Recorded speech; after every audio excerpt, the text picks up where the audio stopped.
In a world where news flies around every minute, you need the ability to relate and connect with what matters and stay up to date. Schengen Story Media News Echoes program is Africans in Diaspora and at Home's leading English news network, one of the most trusted, respected sources for news updates on current affairs as they affect global Africa.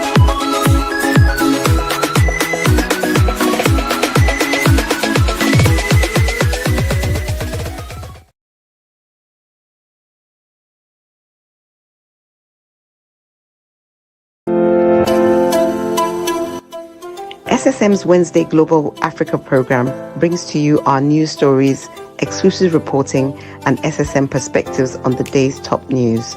Plus, the inside scoop on Africa's most important developing stories. Join us on Wednesdays, 11 a.m. West African time.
Hello, Raji. Can you hear me? Dear viewers around the world, we're here on another edition. Can you hear me? Yes, I can hear you Can clearly. you hear me, Raji? Yeah, I can hear you clearly.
Hello, viewers around the world. We are sorry for this slight glitch. Raji, can you hear me?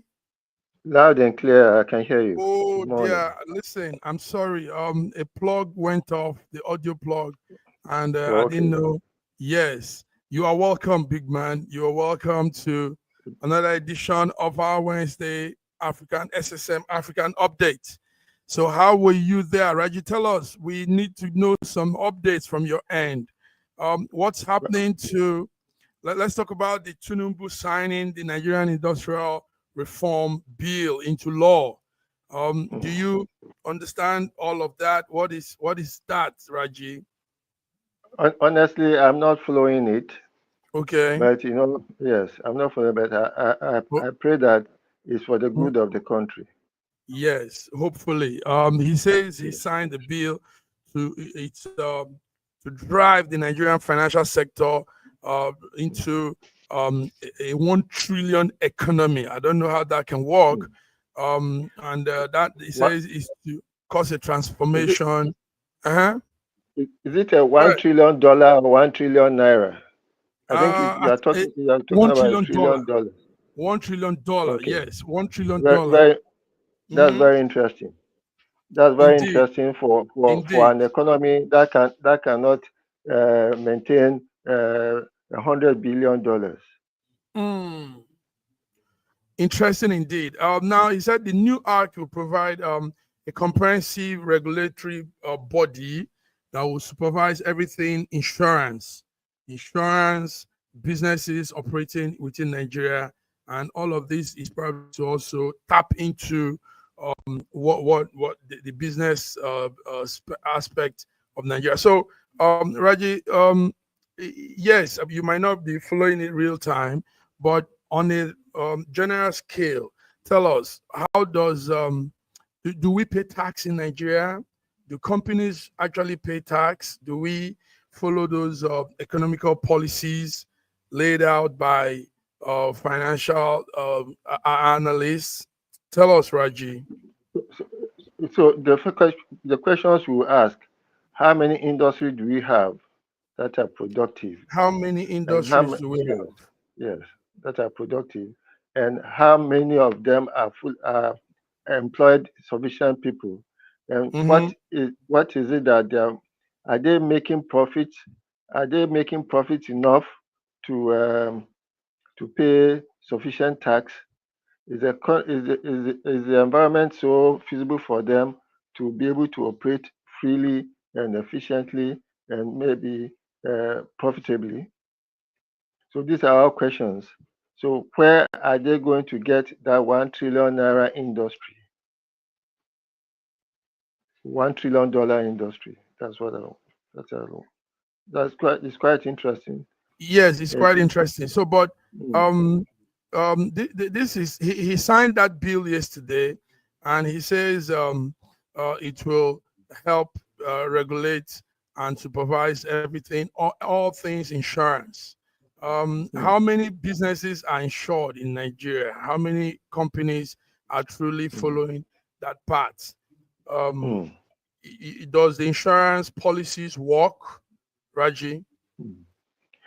It seems so far. It seems as if these insurance companies that are making a humongous amount of money, same as the banks. So the Nigerian economic environment is quite interesting, as I've said before. The banks are making profit. I wonder how they are making profits.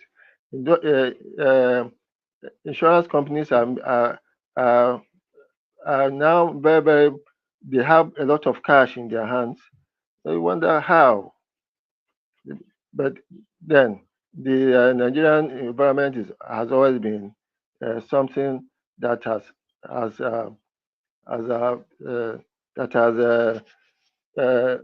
made all economic indices quite interesting. Quite interesting. I want to put it as interesting. I don't want to use any negative words. Yes. Okay. On top of this, Iraji, while we are talking about these act, this new reform bill that has been signed into law, we are still hearing the news that many states in Nigeria didn't attract foreign investments. It says 32 states in Nigeria didn't attract anything. It was zero foreign investment in the whole of 2024 and the first quarter of 2025. But some states were exempted. So what are we doing wrong? We're not attracting foreign investors. Now we're signing a bill trying to say drive the financial sector into transformation. Why not we work the nitty-gritty arrangement first before all of these things? What do you say? Still, Abia, Adamawa, Akwa Ibom, Mm. Anambra, Bauchi, Bayelsa, Benue, Borno, the list goes on and on. All of these states, they attracted zero investment into their states. So what are we doing wrong? It's not a matter of what we are doing wrong. It's a matter of what are we actually doing to attract anybody to bring his money into a very unstable economic situation. What is there in all those states that will attract anybody to come in with investment? Are the conditions right? So it's not a matter of what you are doing wrong. It's a matter of what are we not doing right to encourage people to come in. Investors are always looking for fertile grounds where they can make high returns on their monies, high returns on their investments. They can't just come in because of sweet words from the government or something. No. Yes. No. So you're saying that it is not a matter of what we're doing wrong, but what, Ebonyi, some states, for example, Lagos State, even though I think EFCC recorded more attraction foreign investment, with they said it's about $3.4 billion attracted businesses. Lagos also followed, and Ogun also there, Kaduna. Now, what did these states do to attract this foreign investment, and what are these other states not doing? I mean, you could also just put that together, Raji. What do you think? Look at it. Lagos has always been vibrant. So anybody coming into Lagos with this population of educated population, enlightened population, you are likely to find something in Lagos that will improve your investment. Same thing with Oyo, same thing with River State. But River State, because of the political situation now, doesn't seem to encourage people. Then maybe you mentioned Kaduna. Kaduna could be so because of the agrarian of the agriculture that they are trying to improve. Now that El-Rufai has gone with all his bandits and his herdsmen, the last time the governor of the state was talking, you could see that this man is a very, very educated person, very, very intelligent, and he spoke so well that you now look that Kaduna State has not recorded any incidents of banditry, of people taking over some other people's land, and that they have recovered more than 500 hectares of land, especially in Biringwari and southern Kaduna area, and that the farmers are back to their farm. Back to their farms, yes. Okay, so well, that's the information we're getting. 32 states have failed to attract foreign capital, foreign investment, and about four states, about five have actually done well, but we still hope that they will do better than what they've done. The first quarter of 2025, they say FTC, Abuja, Lagos, Ogun, Kaduna, Ekiti, Kanu have attracted some numbers of foreign investments.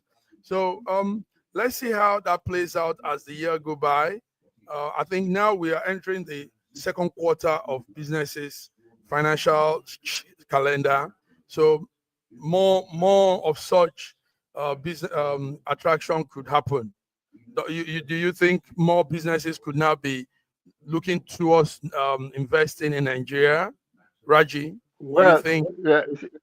the exchange rate favors them, so that you come in with a small amount of dollars and you can have at least 1,000 multiple of whatever you bring in local currency.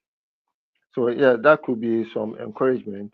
But then it also means that you are going to have to work a lot. You have to put in a lot to make it happen.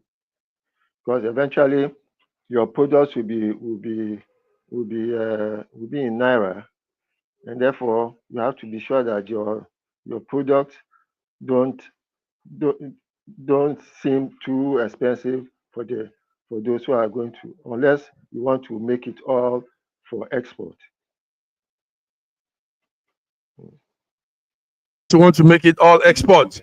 All right, viewers. So the business update is Tinubu have signed Nigerian Industrial Reform Bill into law and is poised to drive Nigerian financial sector and make a transformation towards building a $1 trillion economy in that aspect. So also we heard that 36 states out of 32 states, sorry, out of the 37 states we have in Nigeria, attracted zero foreign investment in all of 2024 and the first quarter of 2025. So let's hope that some changes will be coming. Raji, what other aspect of business information do you want to share with us? What could we hear from you being in Lagos?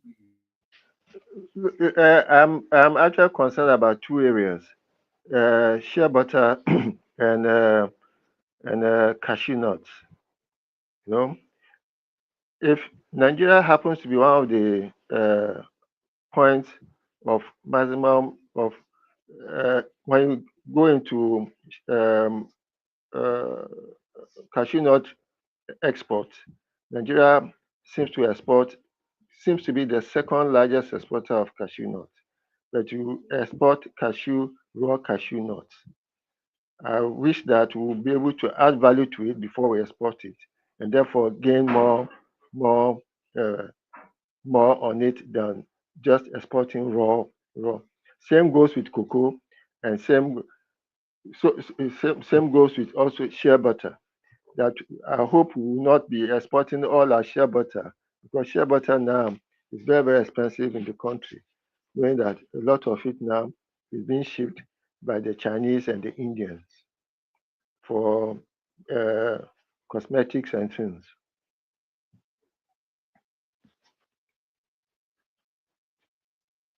Thank you very much. Thank you. Raji, let's come to the weather reports in Lagos. We're hearing that the flood is increasing. They are telling people to move to other parts of Lekki and Ikorodu. And the government is saying that a lot of houses are exposed now due to this climate change, and they will experience more flash flood. Tell us, what's happening? Is the flood getting up to your end? We see some pictures coming out from Lagos with not very good situation. Give us the update, Raji. Most of the areas that have issues with flooding are the traditional areas that are probably just a few feet above sea level, above the water level. We hear of serious floods in Ikorodu and Mowe and Lekki. Lekki has always been a flooded area, so it is no surprising. There have also been a lot of reclamation of land, reclaiming land in most of Lekki, such that the water flow has been restrained and restricted. And therefore, when there's a few drops of rain, you are likely to have floods. They are not flash floods, they are floods. Flash floods are floods that suddenly happen in areas where you normally do not have floods. But these ones are traditional areas where you have floods. So they are not, and it is not a matter of climate change. It's not, I don't think it's a matter of climate change. So far, a lot of. So what could be the cause? What if it's not climate change? What could be the cause? No, August is normally the rainy season. June, July, August. It's normally the rainy season. So it's not surprising. It's also that because sometimes we can be so laid back during the dry seasons, we start developing, and we may block so many of the channels for water to get to the lagoon and to the sea, so that by the time the rains come, small amount of rain and the whole place will be flooded because the channels are blocked. Channels are blocked. Okay, but what the Lagos State government is issuing as a warning, Raji, is that the flood will also increase, and they are telling people to relocate to lowlands to avoid being victim of those flooding. So if you say channels are blocked and all that, other years, have we been experiencing this? Has it been to this level where people have to move and go to other places, leave their houses and property and move to other places? About 5 years ago, we saw the whole of Victoria Island almost flooded up to the Ahmadu Bello Way, and the main areas that in front of Silverbed, we had people riding their kayaks, but that place now seems to have been saved because it's closer to the lagoon, and maybe some channels have been opened so that the water now flows freely into the lagoons. So it's almost always like when the flood is chased away from this area, it comes up in some other area, and therefore you have to be chasing it around. Okay, thank you, Raji. Thank you for that. So that's the weather condition, viewers. Flooding in Lagos. The Lagos State government wants residents to move to other parts, lowland, to avoid being victims of that flood. The pictures coming out are not too good. We see people, houses submerged in deep flood, deep water. Okay, Raji, let's wrap it up with the bandits adopting 20 women. Fresh attack again in Zamfara. Did you hear that news? Bandits coming again. Now they are just taking wives for free. Is that not how it seems? Targeting women and taking them without their consent. Raji, what's that news? Tell us. All these things are actually local. Like the Ubasani was saying in an interview, that Ubasani is the governor of Kaduna State. That since for the last 2 years, there has hardly been any cases of bandits kidnapping people, kidnappings, and header farmer clashes. It is the responsibility of the governor of that state, the local government, to ensure that there's security in their areas. It is not a federal government concern. And the earlier we all get that, the better for all of us. The governor of Zamfara State needs to do a lot more about the security of his people. And then there shouldn't be too many cries of woes or asking, because all these people are local. They are local, and if you cannot man your local areas, then there's something probably wrong with you. All these things are local. So it's up to the governor of that state, the local government chairman. But how can they fight these people with heavy assault weapons and guns and all of it. I mean, do they have access to these security measures too? In any community, when people start arriving in your community, you should be alert to strangers coming into your community. If the people are local, then there should be something done, because every place has a local authority. You have a local authority that should be able to secure the people of that area. How many soldiers do we have? How many policemen do you have?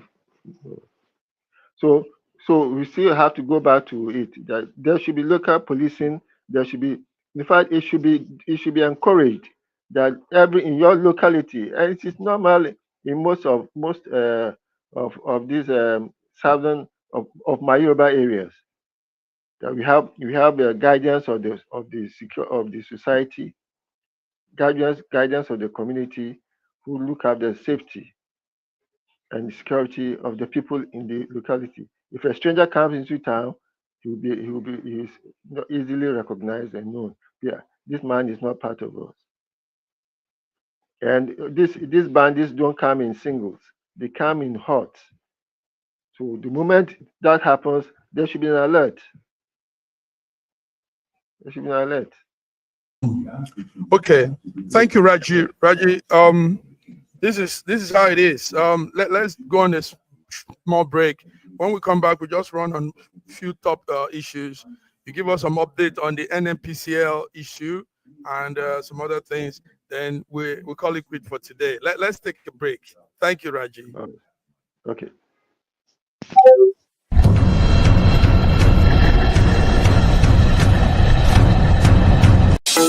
In a world where news flies around every minute, you need the ability to relate and connect with what matters and stay up to date.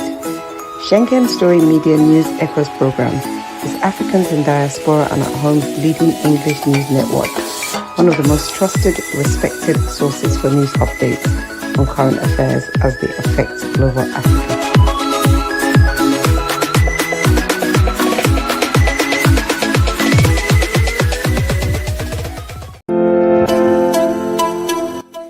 SSM's Wednesday Global Africa program brings to you our news stories, exclusive reporting, and SSM perspectives on the day's top news.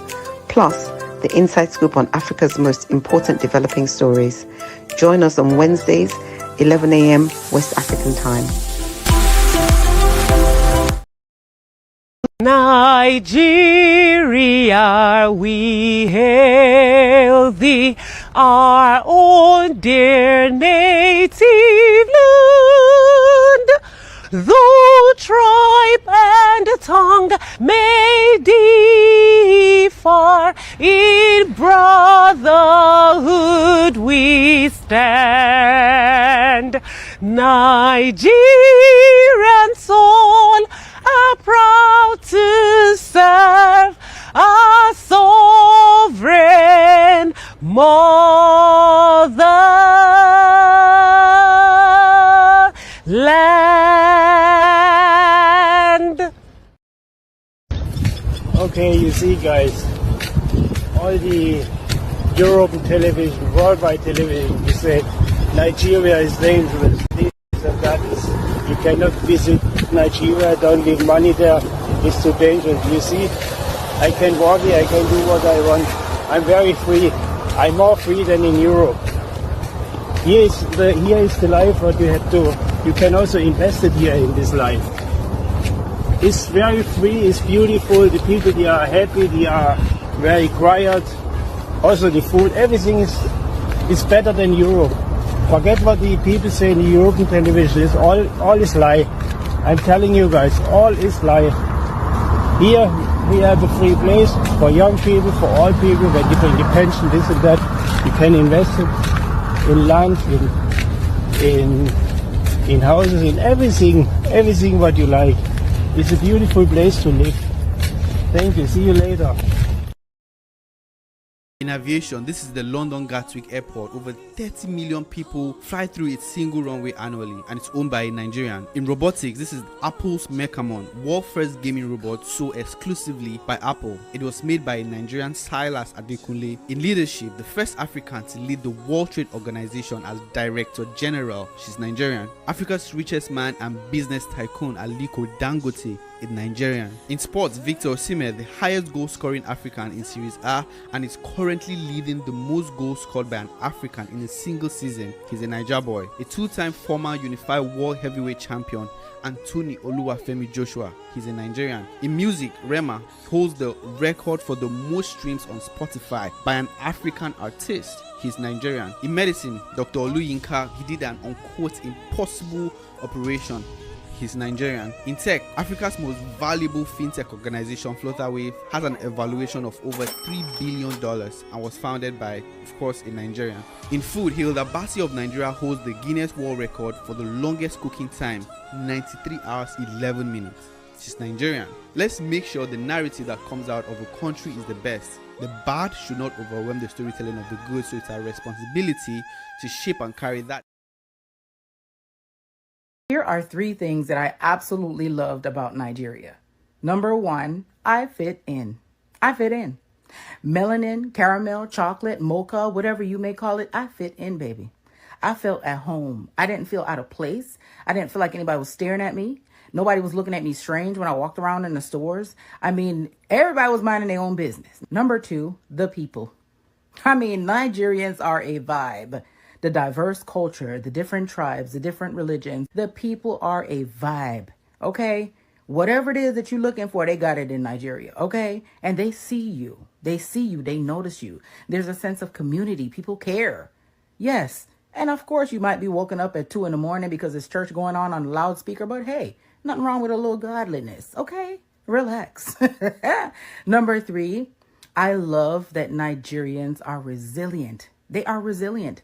Very ambitious and resilient people. They don't depend on the government for anything. They will figure out how they can take care of themselves. They see their systems. They know it's messed up. And guess what? They still thrive and they still figure out a way to make it work. So shout out to all my Nigerians. You are nothing but queens and kings in my eyes. If you're an LDR couple and you're not yet following us, what are you waiting for? Make sure you engage from the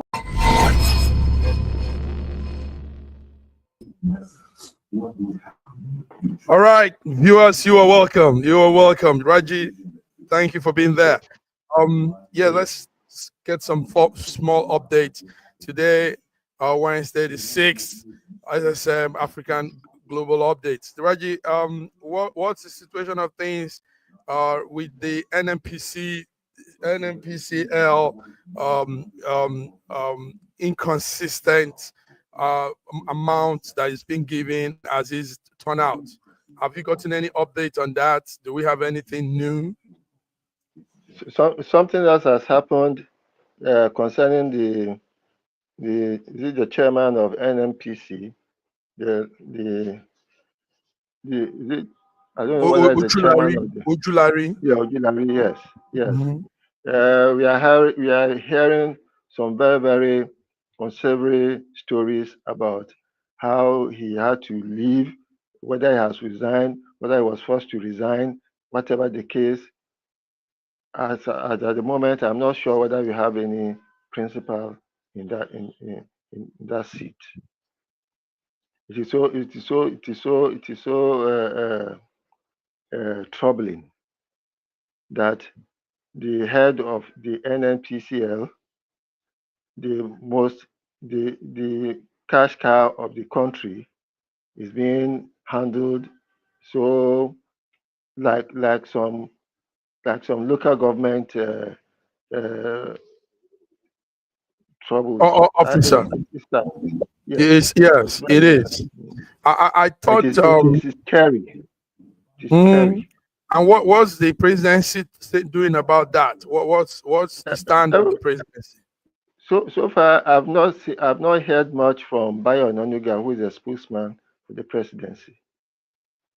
What this reminds me of is the way the former CJN, Justice Onogen, was hounded out of office by a mob,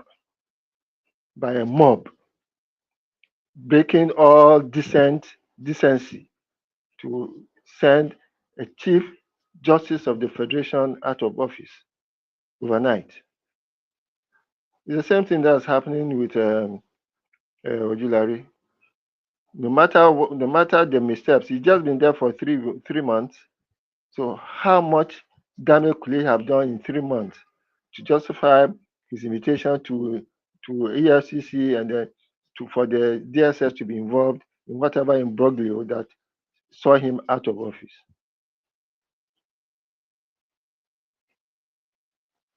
Okay, good one, Raji. So we'll put our eyes on that update as it goes on. But really, it's not. It doesn't sound good at all. It doesn't sound. It's troubling.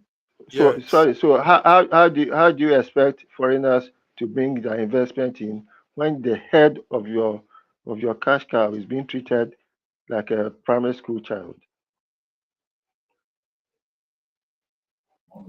Strong talk, Raji. All right. Raji, is there any updates you want to give us? Is there anything so that we go prepare for the 3 o'clock Bode George interview? I hope he comes this time. But is there any update you have for us? Not much, actually. Not much. Not much. Okay, viewers, this is it. We want to leave it here. We don't want to stretch time. Just come, do our thing, and go. And Raji has done some real good updates for us. So until we come again on Friday, let's keep up. Just keep the faith, Raji. So, Right. but hopefully we're having that interview, that postponed interview with Okay. Bode George, 3 Bode o'clock. George today. Yes, Bode George, 3 o'clock today.